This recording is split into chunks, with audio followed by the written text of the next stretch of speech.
જય સ્વામિનારાયણ.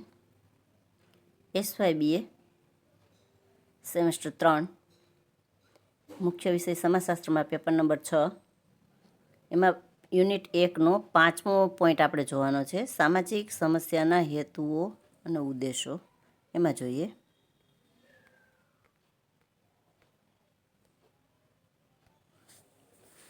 પાંચમો પોઈન્ટ સામાજિક સમસ્યાના અભ્યાસના ઉદ્દેશો અને હેતુઓ જોઈએ. વર્તમાન સમયમાં સામાજિક આર્થિક જીવનની જટિલતામાં ઉત્તરોત્તર વૃદ્ધિ થતાં વિવિધ પ્રકારની સામાજિક સમસ્યાઓનો તીવ્ર બની રહી છે. આટલું જ નહીં પણ સામાજિક પરિસ્થિતિઓનું મૂલ્યાંકન કરવા અંગેની લોકોની જૂની માન્યતાઓમાં પણ પરિવર્તન આવતા જૂના સમયમાં જે પરિસ્થિતિઓ સામાજિક સમસ્યાઓ નહોતી ગણાતી તે પરિસ્થિતિઓ હવે સામાજિક સમસ્યાઓ તરીકે ગણાવા લાગી છે. આમ વર્તમાન સમયમાં ઝડપી સામાજિક પરિવર્તનના કારણે માનવ જીવનના પ્રત્યેક ક્ષેત્રમાં સામાજિક સમસ્યાઓ સર્જાવા લાગી છે. સાથોસાથ સામાજિક વિજ્ઞાનોના વિકાસના કારણે સામાજિક સમસ્યાઓ તરફના પરંપરાગત અભિગમો પણ બદલાઈ રહ્યા છે.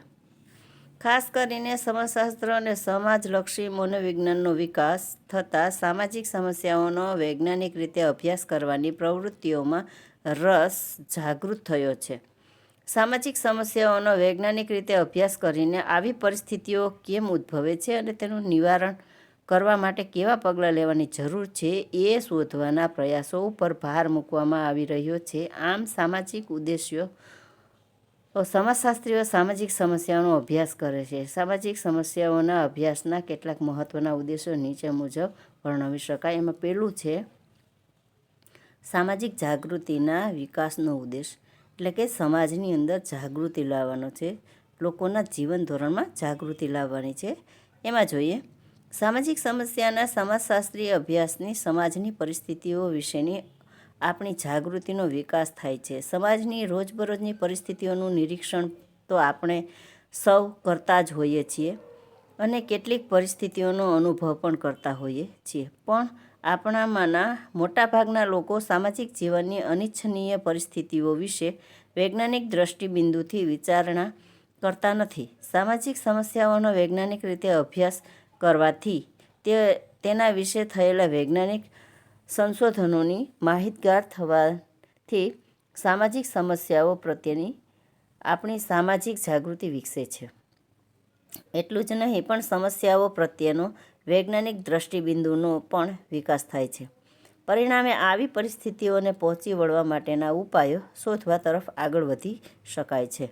એટલે કે સમાજના લોકોમાં જે પ્રવર્તતી વિચારસરણી છે, એનો દૃષ્ટિબિંદુ છે, એનો અભિગમ છે, એમાં જો સુધારો આવી શકે અને એનો દૃષ્ટિબિંદુ બદલાય તો સમાજની અંદર ઘણી બધી જાગૃતિઓ આવે અને લોકોના જીવન ધોરણમાં પણ સુધારો આવી શકે છે. બીજું છે વાસ્તવિક જ્ઞાનની પ્રાપ્તિનો ઉદ્દેશ્ય.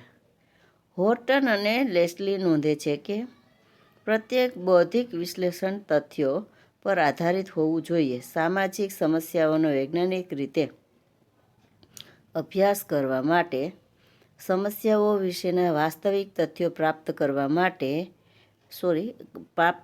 પડે છે. વાસ્તવિક તથ્યો પ્રાપ્ત કરવાથી સામાજિક સમસ્યાના વિવિધ પાસા વિશેનું સત્ય પ્રગટ થાય છે. એટલું જ નહીં પણ સમાજ જીવનના જુદા જુદા પાસાઓ સાથે સામાજિક સમસ્યાઓની પરિસ્થિતિ કઈ રીતે સંબંધિત છે એનું પણ જ્ઞાન પ્રાપ્ત થાય છે. આમ સમાજશાસ્ત્રીય રીતે સામાજિક સમસ્યાઓનો અભ્યાસ કરવાથી સમસ્યાઓ વિશે વાસ્તવિક જ્ઞાન પ્રાપ્ત કરી શકાય છે. આવું જ્ઞાન સામાજિક સમસ્યાઓનું નિવારણ કરવાના પગલાં લેવા માટે ઘણું ઉપયોગી બને છે.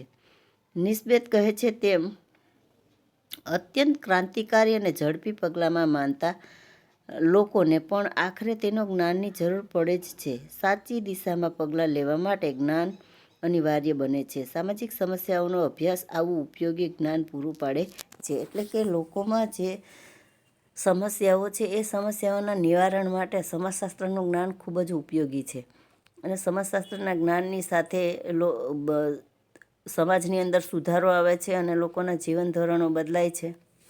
એ માટે ઉપયોગી છે. ત્રીજું છે સામાજિક સમસ્યાઓના સમાજશાસ્ત્રની સમજણ મળી શકે.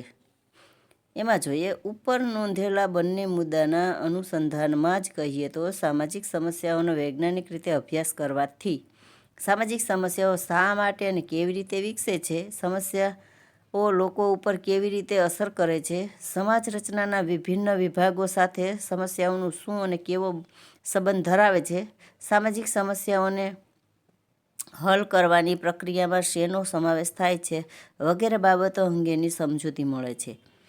આવી સમજણ વૈજ્ઞાનિક અભ્યાસ માટેનું એવું એક સંદર્ભ એટલે કે ચોકઠું બની રહે છે જેની અંદર રહીને આપણે સામાજિક સમસ્યાઓ વિશેના જરૂરી તથ્યો ઝડપથી એકત્ર કરી શકીએ અને તેનો વ્યવસ્થિત રીતે અભ્યાસ કરી શકીએ. વધુ સ્પષ્ટ રીતે કહીએ તો આ ઢબે અભ્યાસ કરવાથી સામાજિક સમસ્યાઓના સમાજશાસ્ત્ર વિશે આપણે સમજણ મેળવી શકીએ અને આવી સમજણના આધારે સમાજની કોઈ પણ સમસ્યાનું બુદ્ધિપૂર્ણ વિશ્લેષણ કરી શકીએ છીએ.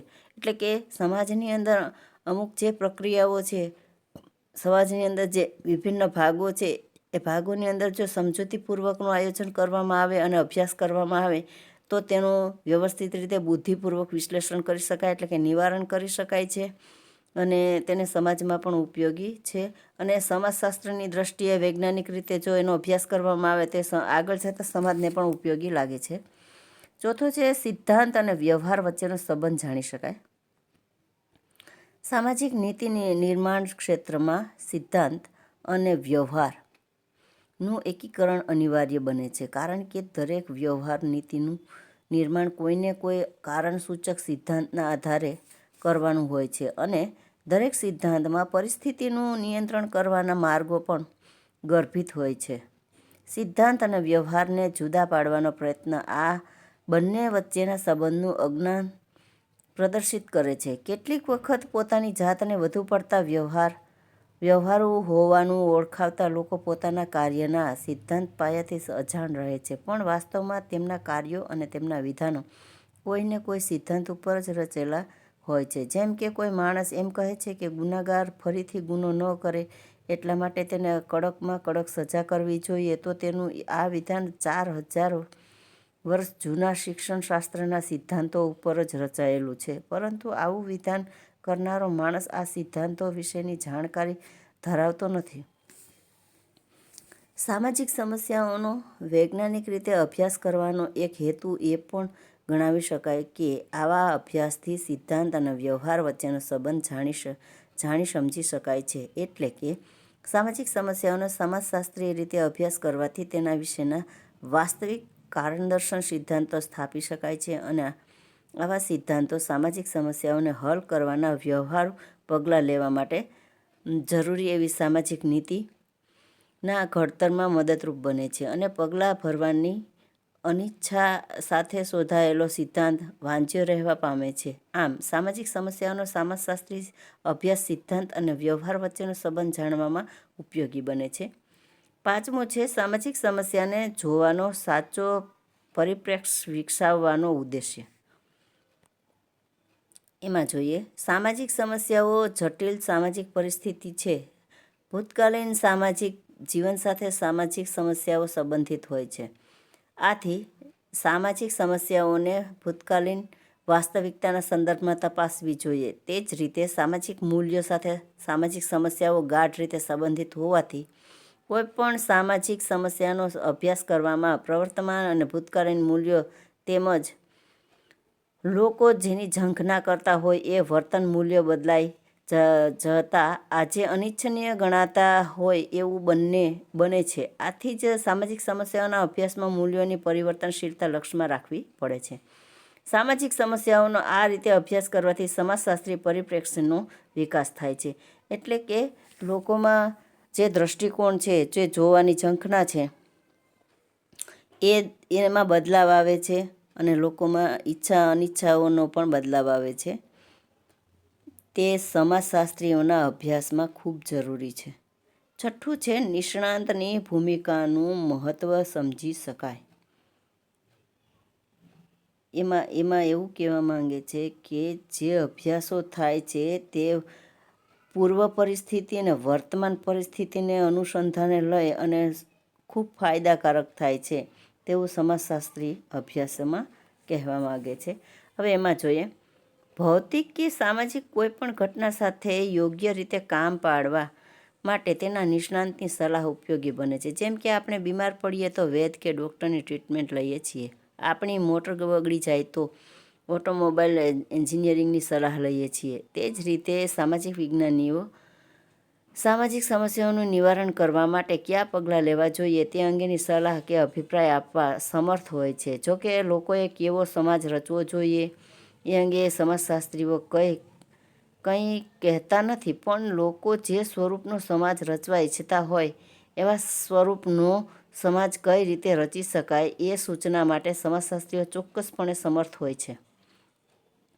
ઘણી વખત સમાજમાં લોકો વિરોધાભાસી સિદ્ધાંતો મેળવવા પ્રયત્ન કરતા હોય છે. આવી પરિસ્થિતિમાં લોકોના મૂલ્યો કઈ રીતે વિરોધાભાસી છે તે સમાજશાસ્ત્રીઓ બતાવી શકે છે. સામાજિક સમસ્યાઓને વૈજ્ઞાનિક રીતે અભ્યાસ કરીને વ્યક્તિ આ ક્ષેત્રમાં એક નિષ્ણાત તરીકે ભૂમિકાનું શું મહત્ત્વ છે એ સમજી શકે એટલું જ નહીં, પણ આ ક્ષેત્રમાં નિષ્ણાત તરીકેની ભૂમિકા ભજવવા તે પોતે પણ સમર્થ બની શકે છે. એટલે કે એવું કહેવા માંગે છે કે સમાજશાસ્ત્રી છે એ સમાજની અંદર નવા નિયમો દાખલ કરવા, એ નિયમોમાં શું ફેરફાર લાવવો, લોકોના જીવન ધોરણમાં શું ફેરફાર લાવવો એની સલાહ એક સમાજશાસ્ત્રી આપી શકે છે.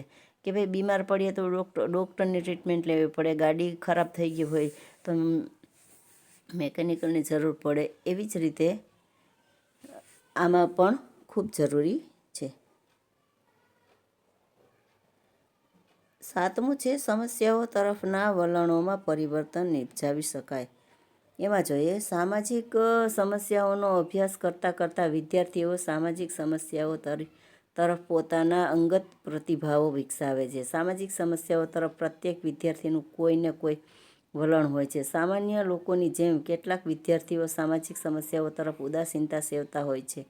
કેટલાક વિદ્યાર્થીઓ આવી પરિસ્થિતિઓ વિશે ખરેખર ચિંતિત હોય છે, પણ આવી પરિસ્થિતિઓ નિવારવા શું કરવું જોઈએ એ અંગે તેમને સૂઝ હોતી નથી. પરંતુ સામાજિક સમસ્યાઓનો અભ્યાસ કરવાથી સમસ્યાઓ તરફના ઉદાસીનતાના વલણમાં પરિવર્તન આવે છે. સામાજિક સમસ્યાઓ માનવ જીવનની અનિવાર્ય પરિસ્થિતિઓ નથી, પણ આવી પરિસ્થિતિઓ નિવારી શકાય તેમ છે એવું ક્રિયાશીલતાનું વલણ વિકસે છે. સામાજિક સમસ્યાઓ નિવારવામાં કેવળ જાગૃતિ કે નીતિ નિર્માણ ઉપયોગી થઈ શકે નહીં, પણ સમાજના સભ્યોમાં ક્રિયાશીલતાના વલણોનો વિકાસ કરવો એ પણ નીતિ નિર્માણ જેટલી જ જરૂરી બાબત છે. સામાજિક સમસ્યાઓના આપણા અભ્યાસનો આ પણ એક હેતુ છે. સામાજિક સમસ્યાઓના અભ્યાસથી વિદ્યાર્થીઓ વિભિન્ન સમસ્યાઓની વિપરીત અનિચ્છનીય અસરોનું ચિત્ર મેળવે છે. આથી સમસ્યાનો ભાગ બનેલા લોકો પ્રત્યે વિદ્યાર્થીઓના સંવેદના અને ક્રિયાશીલતાનું કાર્ય કરવાની સૂઝ અને શક્તિ કેળવાય છે. આથી કેટલાક વિદ્યાર્થીઓ સરકારી અને બિનસરકારી સંગઠનોમાં સામાજિક પરિવર્તનના વાહન તરીકે ભૂમિકા ભજવવા શક્તિમાન બની શકે છે. આમ વિવિધ હેતુઓસર સામાજિક સમસ્યાઓનો અભ્યાસ કરવાનું જરૂરી ગણવામાં આવે છે. અહીંયા આપણો પહેલા યુનિટનો છેલ્લો પોઈન્ટ પૂરો થાય છે. જય સ્વામિનારાયણ.